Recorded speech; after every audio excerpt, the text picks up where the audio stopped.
Okay, तो अब ये है 3ds मैक्स में विंटेज रेडियो मॉडलिंग का पार्ट 3, जहाँ पे हम जानेंगे कि आपको किस तरीके से शेडर यानी कि मटेरियल 3ds मैक्स पे यूज़ करना है और कैसे हम इसका एक अच्छा सा फोटो रियलिस्टिक रेंडर आउटपुट निकाल सकते हैं। तो आज की इस वीडियो में हम जो रेंडरर यूज़ करने वाले हैं वो है अर्नोल्ड, जो कि आपको आपके 3ds मैक्स पे मिलने वाला है। तो देखिए, आपको करना क्या होगा। सबसे पहले आप चले जाएं रेंडरिंग मेन्यू पे और फिर आप चले जाएं यहाँ से रेंडर सेटअप पे। रेंडर सेटअप पे जाने के बाद आपको स्कैन लाइन रेंडरर के बदले ले लेना है यहाँ से अर्नोल्ड। एकदम इजी सा प्रोसेस है। अब इसे क्लोज कर लेते हैं।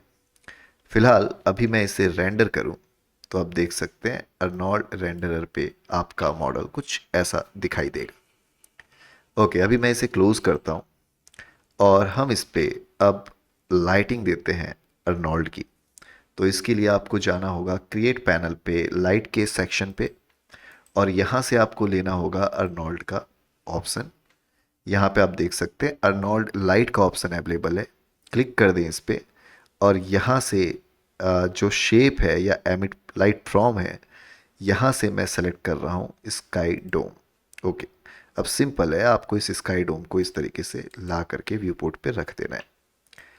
देन मॉडिफायर पे चलते हैं और नीचे ऑप्शन पे हमें मिलेगा कलर इंटेंसिटी रोल आउट, और यहाँ पे आप देख सकते हैं कलर का ऑप्शन है। चलिए अभी इसका एक प्रीव्यू देखते हैं।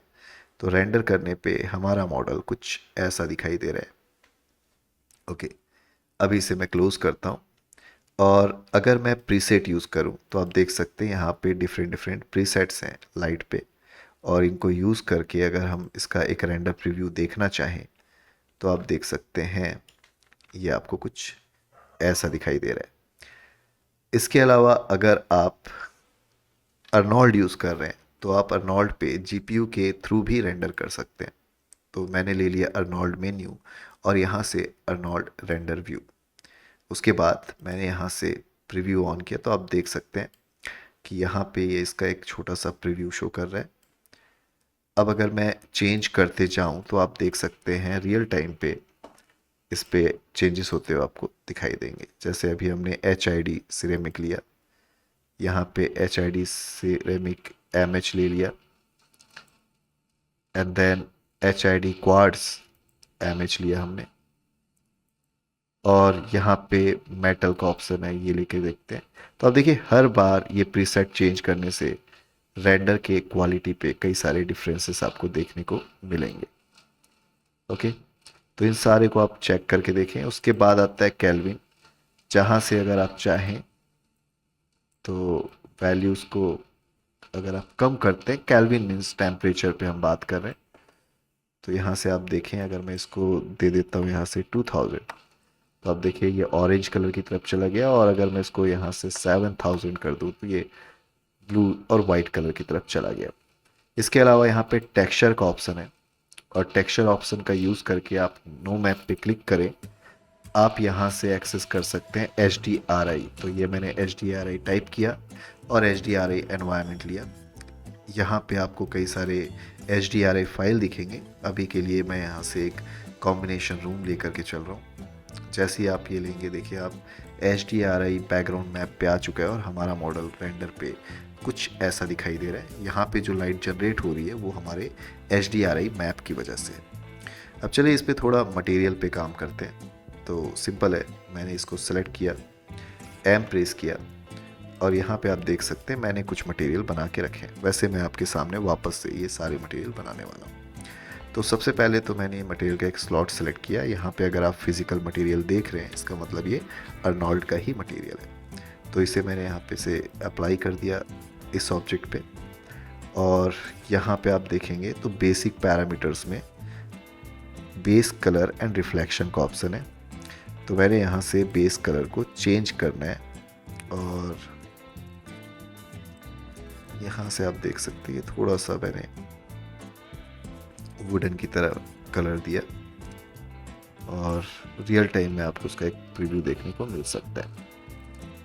ओके, तो ये अभी हमने कुछ ऐसा प्रीव्यू किया। मेटलनेस जो है या रफनेस जो है उस पर अगर आप चेंज करते हैं जैसे यहाँ से मैंने रफनेस जो है उसकी वैल्यू को थोड़ा इंक्रीज़ किया, तो यहाँ पे जो शाइनिंग और रिफ्लेक्शन दिखाई दे रही थी वो अब जा चुकी है। तो आप अपने अकॉर्डिंग इसकी सेटिंग को अभी आप करें। जैसे अभी मैंने इसको थोड़ा सा रिफ्लेक्शन के लिए वैल्यू 0.78 किया हुआ है। ओके, सेकंड जो है, सेम मटेरियल मुझे इस पे भी अप्लाई करना है, तो इन दोनों को मैंने सिलेक्ट किया और इस पे भी मैंने सेम मटेरियल अप्लाई कर दिया। अब आप देख सकते हैं यहाँ पे आपको सेम मटेरियल दिखाई दे रहा है। देन आ जाते हैं इस बटन पे। इस बटन पे मुझे यहाँ से मैंने दूसरा स्लॉट लिया और फिजिकल मटेरियल दे दिया।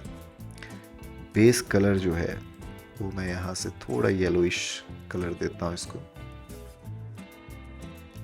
ओके, अब चाहे थोड़ा डार्क कर सकते हैं। ओके, अभी आप देखें तो ये हमने उसका बेस कलर दिया हुआ है। अगर आप चाहें तो इस पे मेटलनेस की जो वैल्यू है यानी रफनेस की वैल्यू है उसको कंट्रोल कर सकते हैं, मेटलनेस की वैल्यू को कंट्रोल कर सकते हैं। जैसे कि यहाँ पे थोड़ा सा मैं मेटलनेस की वैल्यू को इंक्रीज करता हूँ।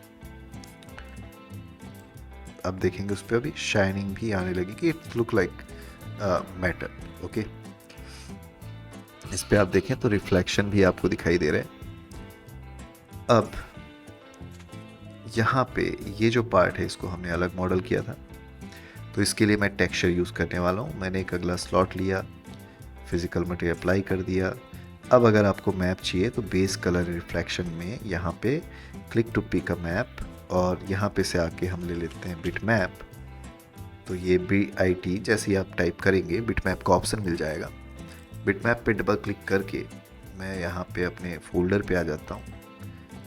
तो डी ड्राइव पे मैंने 3D पोर्टफोलियो नाम से फोल्डर बनाया है। यहाँ पे विंटेज रेडियो और यहाँ पे एक फैब्रिक का एक सिंपल सा इमेज है जो मैंने फ्रीपिक से डाउनलोड किया है। इसको अप्लाई करते हैं। अब आप देखें तो हमारे इस एरिया पे वो फैब्रिक का टेक्सचर अप्लाई हो चुका है। ये जो पार्ट है इसको हमें थोड़ा ब्लैक कलर देना है, तो इस पे मैंने अगेन एक मटेरियल लिया और ये जो कलर है बेस कलर उसको थोड़ा ब्लैक किया। ओके,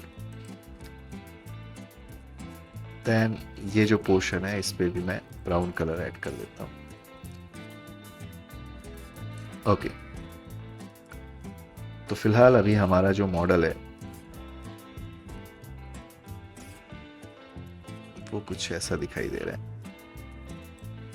ओके, अगर मैं इसे सेलेक्ट करूं और मूव करूं तो आप देख सकते हैं बैकग्राउंड पे या लाइटिंग पे कोई भी फर्क देखने को नहीं मिल रहा है। पर अगर मैं इसे रोटेट करूं तो आप देख सकते हैं आपका जो बैकग्राउंड है वो इस तरीके से रोटेट हो रहा है। आप लाइट के सोर्स को चेंज कर सकते हैं। जैसे मैंने लाइट का सोर्स घुमा करके कुछ इसको सामने ले आया। ओके, अगर आपको मेटलनेस चाहिए इस ब्राउन कलर पे तो सिंपल है, यहाँ से अभी मैं रफनेस की वैल्यू को थोड़ा और कम करता हूँ और आप देखेंगे उस पर शाइनिंग आना शुरू हो चुका है।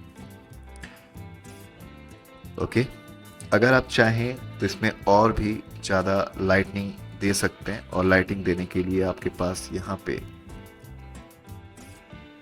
लाइट के फीचर्स का यूज़ करना पड़ेगा। लाइट पे जाना है, अर्नोल्ड लाइट।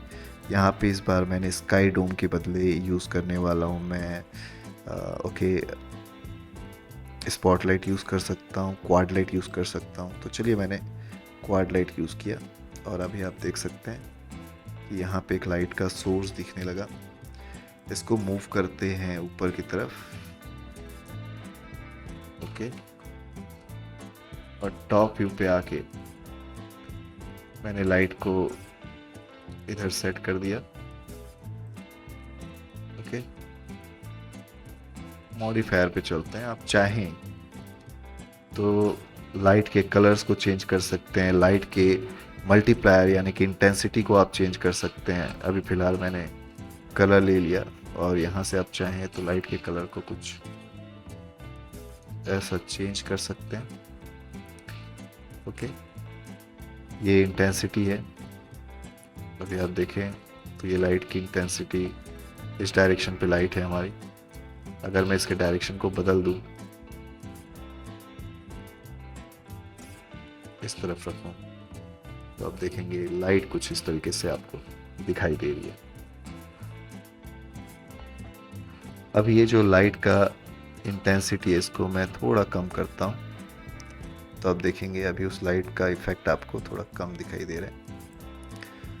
ओके, तो इस तरीके से आप चाहें तो इसमें और भी लाइट सोर्स ऐड कर सकते हैं। अभी अगर हम देखें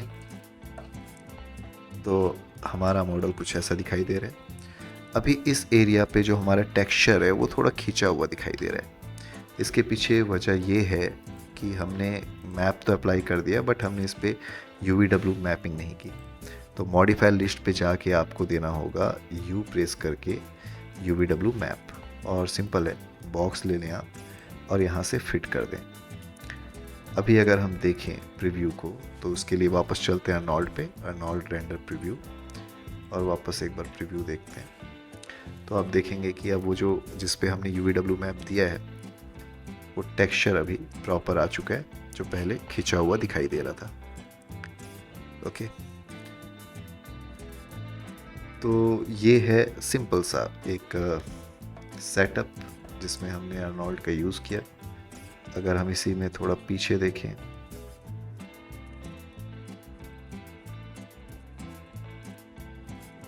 इस जगह पे, तो अर्नोल्ड पे चलते हैं, अर्नोल्ड रेंडर व्यू पे आते हैं, और अगर यहाँ पे देखें तो हमारा मॉडल बैक से कुछ ऐसा दिखाई दे रहा है। अब अगर आप बैक साइड पे भी कोई टेक्सचर या मटेरियल देना चाहते हैं तो सिंपल है, हमें करना क्या होगा, सेलेक्ट करना है, मटेरियल पे जाना है। अब इतने सारे मटेरियल हमने बना के रखे हैं, मैं चाहता हूँ कि यार ब्लैक कलर अप्लाई हो जाए पीछे, या फिर आप चाहते हो ये येलोइश कलर अप्लाई हो जाए, तो आप अपने अकॉर्डिंग ये कलर अप्लाई कर सकते हो। वैसा ही इस पॉइंट पे मैं चाहता हूँ ब्लैक कलर अप्लाई हो जाए, तो ये मैंने उसको ब्लैक कलर दे दिया यहाँ पे, और इस ऑब्जेक्ट पे भी मैंने कंट्रोल के साथ क्लिक किया और ब्लैक कलर अप्लाई कर दिया।